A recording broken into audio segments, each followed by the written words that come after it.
Last night wasn't about tactics. It was about shape. It and it definitely wasn't about Leeds. It was one moment in my eyes. Martinez, the hair pull, the red card, and everything that came after that. Now you can argue about the ref. You can argue about consistency, but the real question is: did Martinez let the team down, or did the game get taken out of our hands? Because tonight we're not reacting in the way we normally would. To be fair, it's taken me 24 hours to calm down. We're breaking it down properly. And if you want proper football conversation, not just opinions, subscribe here, okay? And have your say in our chat. Because right now, I can't see me not still having a meltdown over last night's game, okay? Where do I start? I feel like we're going backwards. It's one win in the last four for us now. Okay. Yes, it was an important win. We beat Villa, and it's the only reason we're level on points with them right now. Okay. But last night, Leeds came out, and from the first second, they wanted it more than us. You know, it was clear as day that fast pace, balls in the box, firing it across. They should have scored after 3 minutes, but for a great save from Lemens with his feet, Calvert-Lewin should have scored. 2 minutes later, the ball isn't in there, and for me, that kind of start is unforgivable. Like, it's not the first time this season. It's not the second, third. It's constantly where we look half asleep when we come out the blocks. Okay, this can't keep happening. And sometimes I feel like, oh, maybe it's on the manager's tactics. This game, 100% on the manager's tactics, but some of it was forced on us. The Kobe Mainu apparently being injured, the Maguire suspension, that's out of his hands. I get that. But Ugarte, are you kidding me? There's not one fan out there who went, yeah, let's start Ugarte if Maino's taken a knock. No. Drop Bruno Fernandes back there and play bloody Mason Mount in the 10. I'd rather do that. I'd rather play Cunha in the 10, put Ahmed and Bruno out wide. There was changes you could do where Ugarte doesn't get on that pitch, right? For all the good he did by dropping Dallo and bringing in Mazraoui, by putting Ugarte in, the defence was overrun because the guy was everywhere he just didn't hold any shape. So there were so many things to break down tonight, guys. So my first question for anyone watching is get in the chat and just tell me what for you was the pinnacle thing that made United look so bad last night. Was it the starting lineup? Was it the lack of aggression, the lack of intensity? Because these boys, as I said in the preview, and we've been talking about for the last, 24 days, 25 now, no game, 24 days, no training. Might as well gone off and gone on holiday for 3 weeks, because that's what it looked like. It looked like a pre-season team up against a team halfway through the season, because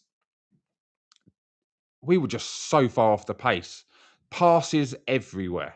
The main culprit, according to the stats, was Ugarte with, I can't even remember what his pass completion rate was, but I'm lucky it was even double figures.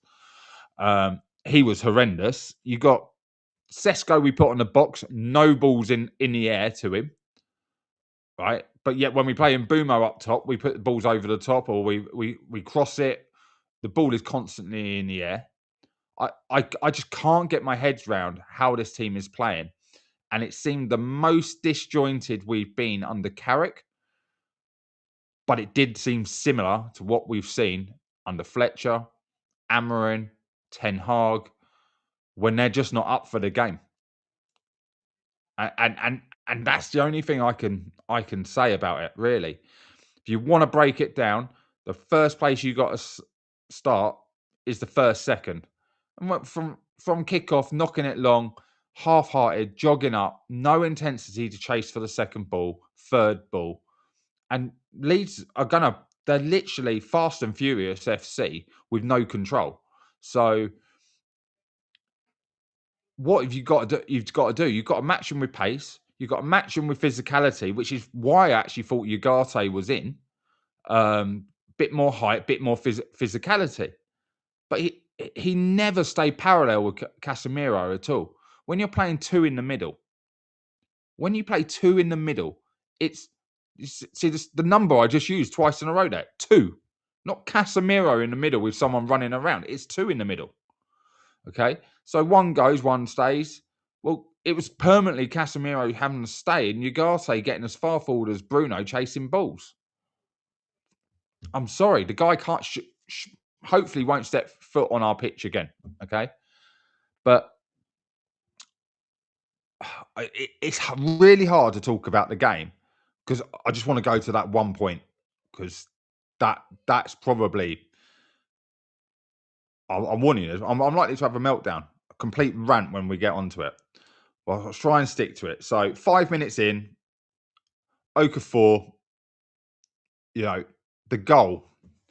I'm fed up of hearing our fan base whinge about decisions. Okay, I've seen Cunha diving in the box, which would never be a foul when I was playing. Like, if someone's pulling your back and lets go of you, and you throw yourself forward and your arms come up in the air, that's a dive, okay? So we've got away with some this year. But so when Calvert-Lewin comes in and he's flying through the air, of course his arm's going to be out in front of him. It's almost like a long jumper does that kind of motion with their arms, right? The arms come up, they propel you forward. Yeah, we caught Lenny Yoro. Lenny Yoro doesn't complain. The keeper doesn't complain. Calvert-Lewin was just literally going for the box. And now I've got to listen to a post-match press conference with our players and our manager whinging about physical contact. We can do the same. We don't because we can't cross the ball, right? So first and foremost, Calvert-Lewin, it's never a foul. Yes, there's contact, but neither player's complained. Goalkeeper can see it all the way, doesn't complain. But the finish is an absolute joke. We were half asleep. Now, whether that's lack of match time for Mazraoui on the back post or just no one saw it coming. It's a bit like when a ball comes over the defender's head last minute, it sometimes smacks you in the face and goes in. It's unexcusable. The amount of time and space we give the opposition in the box to finish with those kind of balls.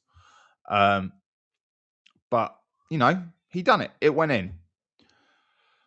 Keeper was unlucky. I thought, he's done nothing wrong. 1-0. Okay, 5 minutes. Great. We'll get back in this. No. Leeds keep coming and coming and coming. It was like watching something like from, I don't know, back in the days. You remember, for you old enough, remember the 4-3s and the 5-4s and that in the early days of the Premier League, Newcastle, Liverpool, where you always knew that there was going to be one more goal. I thought, oh God, it's going to be like that. Leeds just kept battering and battering us. Before they scored their second, they could have had 2 or 3 more in between. Okay, it was diabolical, and mainly because we just didn't defend as a team. So I don't know what we were working on for this Irish getaway, but it was horrendous to watch. And surely you guys must have been watching the same thing. I don't know what was worse to watch. A back four that looked uncomfortable, or a front line that was watching the rest of the Leeds team run past them to help build up that attack. Because for me, that's one of those sort of non-negotiables in football, right? There's certain things you do when you come on the pitch. I can give you tactics. I can ask you to do X, Y, and Z. Follow him. Only keep him on his left foot. If he cuts inside, make sure you chop him down. But if you keep him on the outside, just keep pushing. You can give kind of instructions like that. But what you don't give an instruction for, because you should never have to do it, is You match the intensity. You match whatever they give you. You give it back. Okay. So if Calvert-Lewin's getting a little bit physical, getting the little arms in there, little shove here, little digs in the ribs, digs in the neck, why are we not giving it back? Why are we not giving any physical contact back?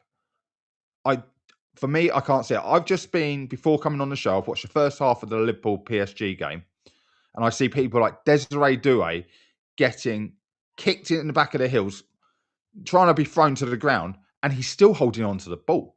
And that's a young kid. But determination to stay on his feet, to keep the ball, to keep moving, and then he releases the ball and runs off into space. Doesn't start complaining. This has got to stop at Manchester United. Whoever we bring in the summer, manager, players, their mentality has got to be, I'm here to do the business, whatever it takes. Because we have lost that whatever it takes at Old Trafford. And that was the most embarrassing thing, to lose the War of the Roses at Old Trafford. For me, not having that. 45 years since they've won there. 45 years. And we still think most of these players are okay. Like, okay, you can be the most rose-tinted glass and say, yeah, we just had an off night. You don't get 11 players off it. You get 1 or 2 players off it. But as a team, they looked so far apart. It was as if the getaway to Ireland wasn't a team bonding. It was complete polar opposite. It's caused a mass divide. I don't know if they went out for golf and someone owes everyone a load of money. I don't know if there was card games going on and sore losers, but something seemed to divide that team up. And it needs to stop. And I'm hoping some shoes, some glasses, whatever got thrown in the changing room, because those players need a kick up the arse. So we got to half time, 2-0 down. Well, I suppose actually I haven't even spoken about the second game. This is what I said. It's painful doing this one tonight. The second goal, another ball in, bobbling around. I got to admit, Okafor, it was tremendous. He caught it cleanly, and sometimes it's just your night and you're going to get the luck of the gods, okay?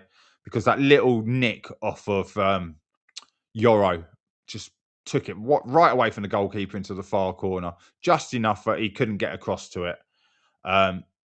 He can try that a million times and it probably deflects over the bar, deflects wide, but it just came off him perfectly into the corner. And as we were talking about last week, shoot your shot, right? If you don't shoot, you don't score. So fair play to him. But really, it was still just diabolical defending from us. We were allowing them to run in and out of spaces, in behind, recycle, come back, without getting a structure, without dropping deep. And I called it, and I'm going to say I called it. The one thing by not having Harry Maguire, Calvert-Lewin knew he was going to have a field day. And all he had to do was keep making runs towards our goal. Not to get the ball, but to be picked up by the tallest player, leaving Martinez exposed to little balls over the top. It means you could clip it over Martinez to Calvert-Lewin. You could clip it over Martinez out wide. And if you watch it back, watch how many times Martinez gets the ball clipped over his head. But not necessarily in no man's land, just because of where he was. Now, I'm not heightest because I've played with some bloody amazing small players, okay? One of the players I really used to play with, we called him Orville. He could jump, but he was only 5'5", Messi kind of height. Superb player. But Martinez, he's too aggressive to jump. And what I mean by that is when you're trying to physically get involved in the game, get hold of players' shirts, knock into each other, it doesn't give you the steps to get up and head the ball. Because normally, the shorter you are, the more steps you'll take. So you want to make a 2 or 3 step forward to get up, to generate a bit of momentum into your spring. The taller you are, it's just a vertical jump. So the fact that you got to pull Martinez out and he's going to get hold of your shirt and he wants something of you, he's out the game. He's out the game. You've just got to occupy the space where he marks you and you let the ball run across you. And if you watch it back, that is what happens to Martinez for the whole game. Well, not the whole game, for 56 minutes. Okay. Half time comes and you're thinking, get those subs warmed up, mate, because we need to make some serious changes because Ugarte needed to get off that pitch.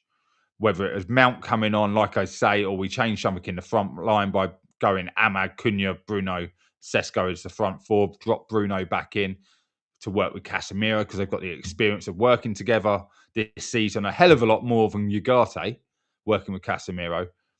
And with those runners in front of him, he could quarterback from there quite comfortably, I think, in a 4-2 sort of 4-2-4 with those guys. And no, didn't happen. Didn't happen. And I couldn't put my finger on it. I couldn't put my finger on it because the stats showed, and I'm not a stats guy, but when there's Ugarte was that bad, giving away the ball constantly, amount of times that we managed to get back on the ball and he just couldn't complete a pass and they counted on us. For me, he had to be off the pitch. You know, a little bit for himself, let alone for the team. Okay. But it was, we're 2-0 down. We've got to go for this, make a positive change in the team.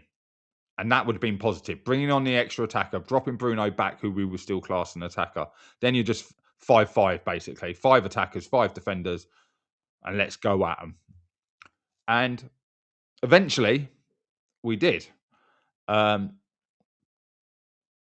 I'll come back to that. But we'll talk about Casemiro's goal. What is it between Bruno and Casemiro this year? Like they have got some side bet going on, haven't they? What is it? 6 or... Well, he didn't give it one of them today for the celebrations because it's either 6 or 7 that Bruno's assisted now. I want to say it's 7 of Casemiro's 8 goals this season. And it's ridiculous.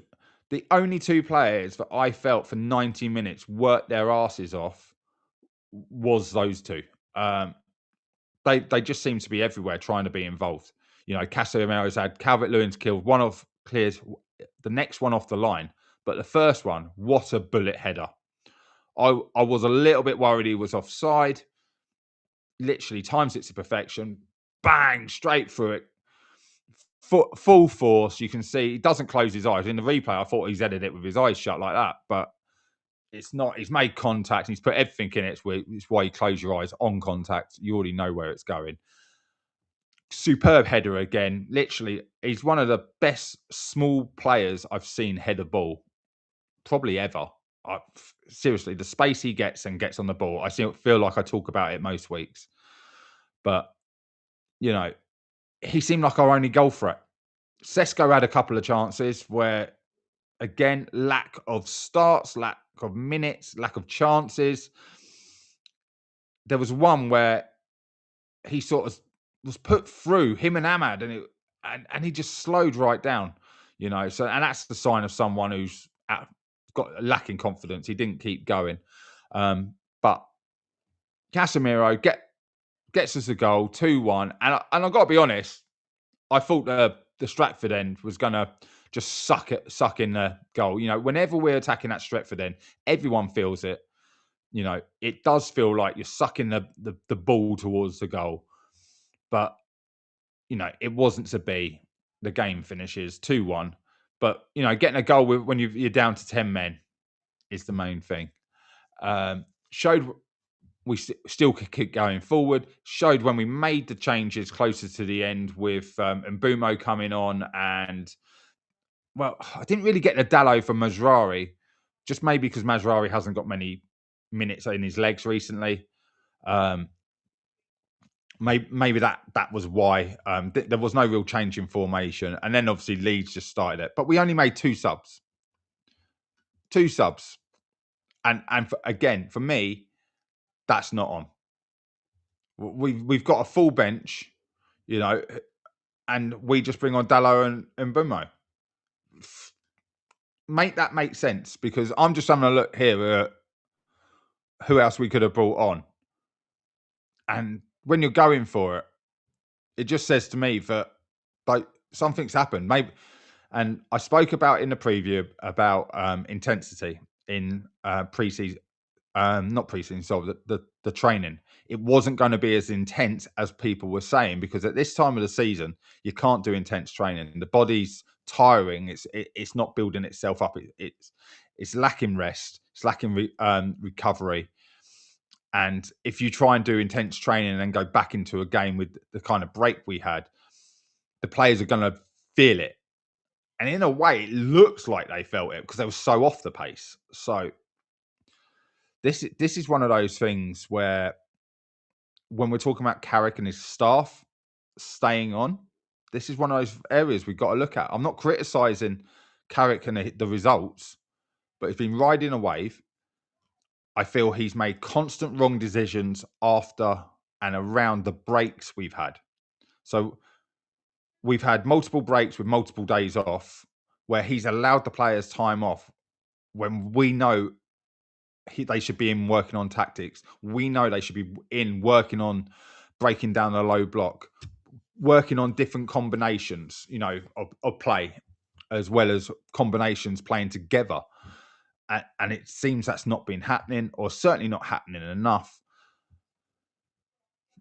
And for me, Carrick was very much to blame for that result last night.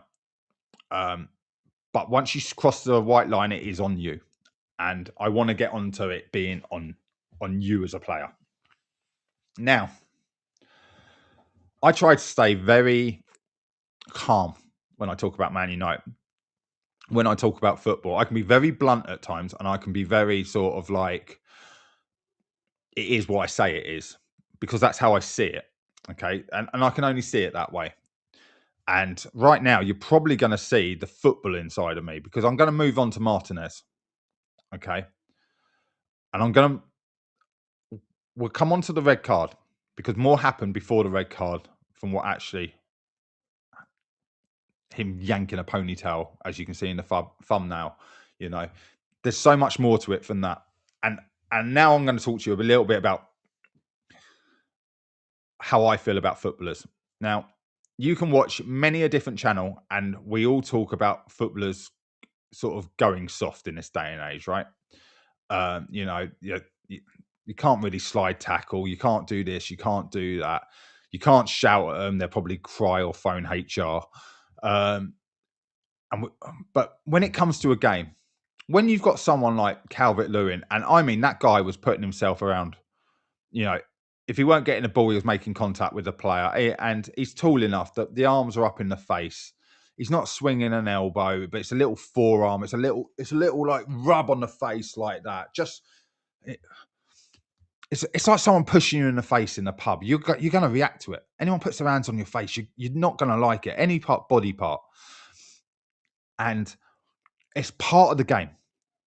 And for me, someone who is as aggressive as Martinez, like, he needs to be a man because yesterday was a child. Okay. He's been caught and Euro's been caught. Now, I played with some vile players. Okay. And I played with some quite soft players.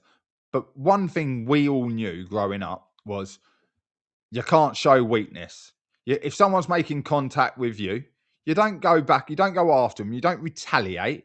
But when you see your opportunity, maybe the ball's going out of play and you can nudge them into the barriers. Maybe you've gone up for a header and they've fallen on the floor. You make sure you collapse on them and you make contact. I'm not going to lie. I protect myself, right?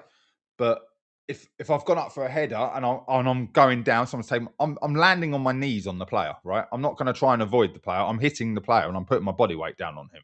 Because if he's going to hit me, I'm stupid not to hit him. That is football.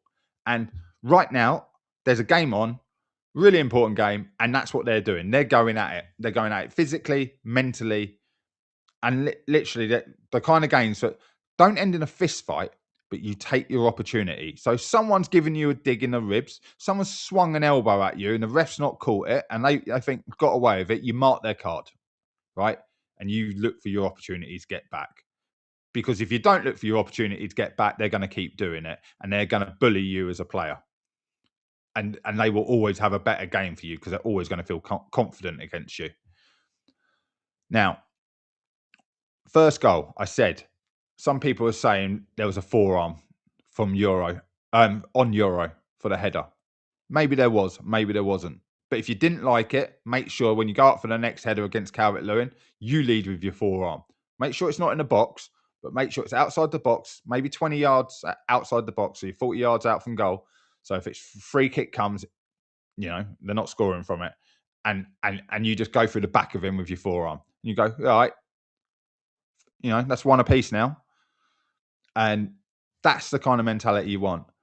Now, for someone like Martinez, who has just been out for, God, I don't know how many weeks, with a tight calf that led to 8 weeks out, was it? So we just had 3 weeks off. It might be more than 8 weeks. It might be 9 weeks by the time we got to the game. We got 7 games left. This is business time. This is where you earn your money. If you're on big wages, you go out and you do the business. You get the job done. You get us over the line. 7 games left. Now 6, right? We've lost to Leeds. We're level on points. Harry Maguire, we're missing because of a stupid red card that was given against him. Now we've got violent conduct going to be given against Martinez for fucking hair pull. Pulling someone's hair. So manly, aren't you? Digging out Paul Scholes and Nicky Butt for calling you out on your style of play. Giving it all the big I am on TV, or come to their house. And you're seen on live TV yanking someone's hair. Mate, I'm sorry. I can't accept that. For me, Martinez has just really dropped in my opinion, because that ain't no man. Like, if I've seen it back now, and yes, he got a whack in the face about 10 seconds before he pulls the hair. So just before they compete for the ball, it gets a little smack in the face. Right? So smack him back. Start a fight. Take him out. If you can do that, give him a nudge in the back of the head with your hand. Push through his head. So many things you can do. But you think tugging his hair is going to piss him off? He's got long hair. Who cares?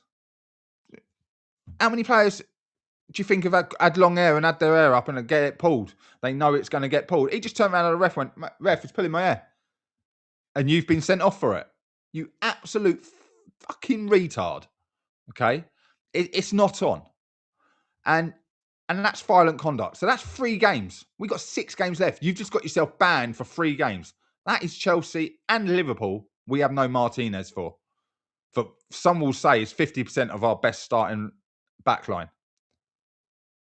And I'm sorry, you might disagree with me. And if you do disagree with me, please get in the chat, get in the comments afterwards.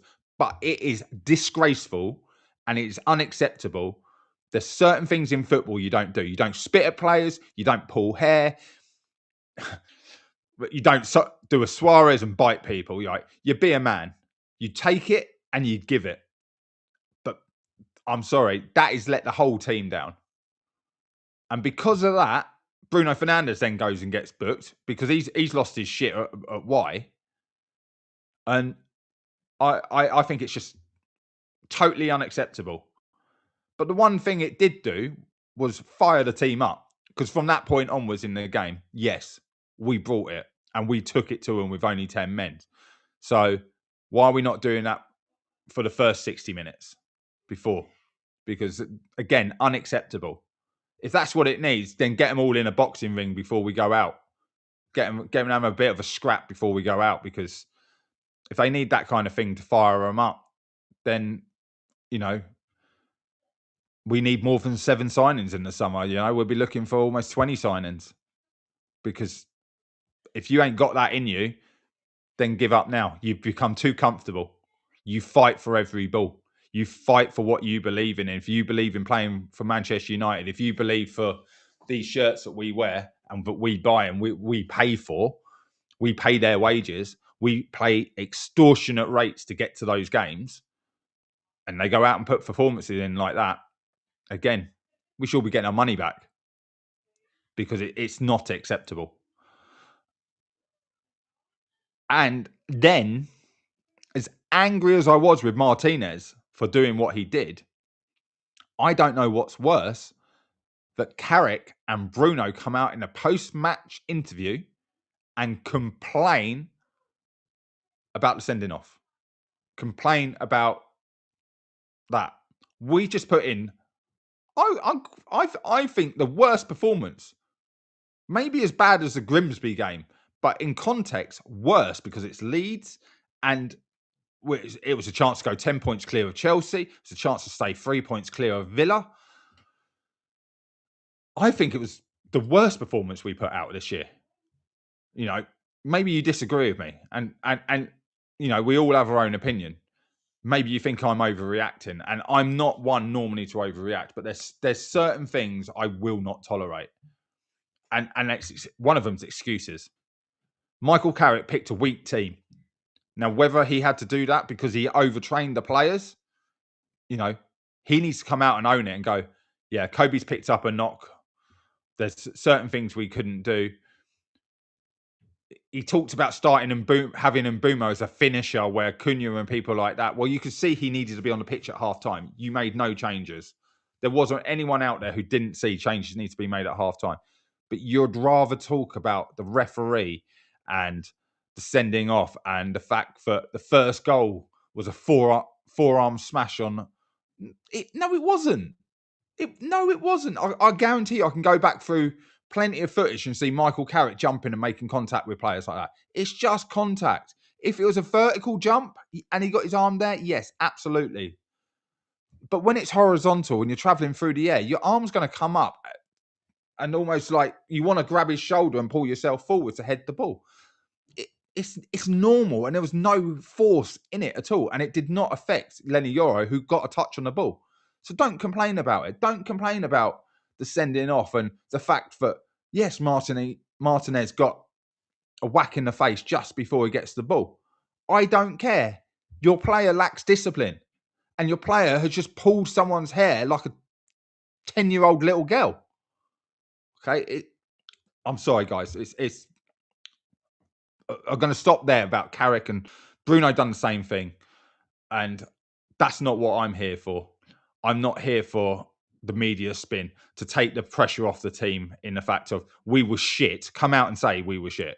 Come out and say that's not a Man United performance. Say sorry to the fans that came out on a Monday night after 24 days expecting one hell of a game. Stretford then looking the best it's ever looked with all the fans, all the work that's gone into that, and that's the performance you put out. Okay, that's how I feel, and I think I'm going to leave it there, guys, because if I keep going, I'm just going to keep going back to it. You know, hey, I'm going to put it up, Shiny, mate. You're spot on. You can be a Leeds fan, come in because we were so bad last night. You deserved the win, okay, and I have no problem with it. Any of the goals you scored or anything, wholeheartedly deserved. And I don't want you to be relegated because I want to be playing you year in, year out. Okay. And you know, you won this one. First one in 45 years at Old Trafford. Well done. Take your plaudits. But it's not acceptable from Manchester United fan, from a football coach's level.